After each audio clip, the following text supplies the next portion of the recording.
I sent out a tweet, which I normally, don't. So I sent out a tweet. Here's the tweet. Here's the tweet that I actually sent out. It was to the Notorious MMA, which is Connor. I said, stay outside the first 3 rounds. Don't overcommit strikes. Mostly jabs. Get booed by the crowd. Doesn't matter. Frustrate Khabib. Force bad shots. Tire him out. In the 4th, start stepping up the striking. In the 5th, let it go and finish him. Good luck. John Kavanagh, at John Kavanagh, I tagged his coach because his coach, well, okay, now people are going, okay, well, why are you rooting for Conor McGregor? And some people went like a little crazy, like, why are you, when he's sets a bad example for the sport and all that. So actually the reason is because I've communicated with Coach Kavanagh a decent amount on Twitter and little DMs and all that, and just, he just has been kind of like a cool guy. And here he was going into coach his fighter in the biggest fight of Conor's life. And, just because we've had that little we've had conversations on Twitter a bunch, and I just threw that out there. Like 2 hours before, I was watching the first fights when I threw that out there. And you know what the really funny thing is? John Kavanagh texted back, or he tweeted back, copy. So he actually read it and responded, which is pretty crazy. So anyways, because I have had a little interaction with Coach John Kavanagh, I felt like, hey, I'll throw this out there. Also, Hans. Sure. Hans is like boys with Conor.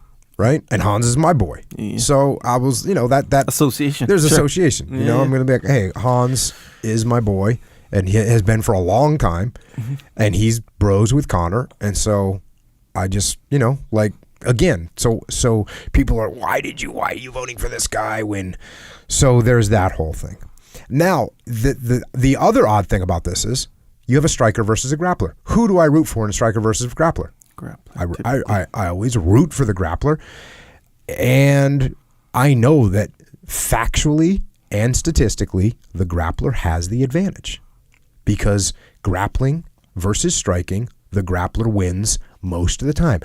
Oh, can you go the distance with this argument? Sure, you can look at all the times that a striker is actually a good grappler, and then they don't use their grappling, but they use their grappling only to defend from being taken down. Chuck Liddell, and there's countless guys that you can now name that knocked people out and were known for their stand-up, but what they really were, their base was that they were a good wrestler and couldn't be taken down.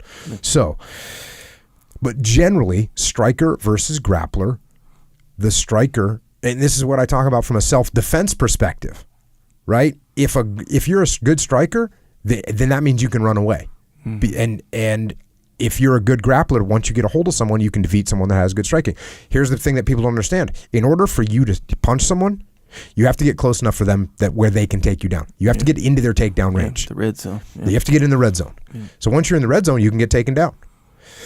So how do you defeat that as a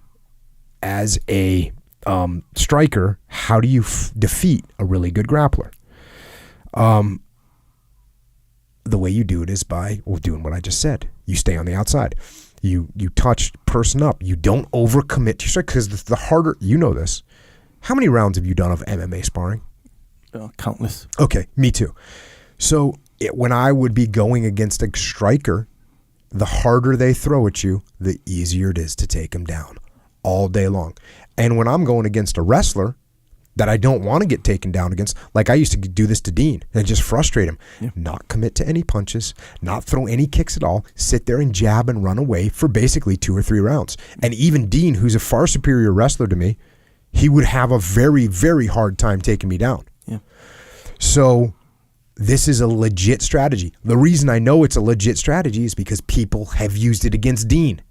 When Dean was fighting MMA, people used that particular strategy against him, and it worked. And so I know the strategy works. Guys that Dean was infinitely better on the ground, and yet he couldn't take him down. And he was infinitely better at wrestling. Why couldn't he take him down? Because they weren't playing that game. They weren't even playing the MMA game. They were playing the I'm going to jab you and stay away.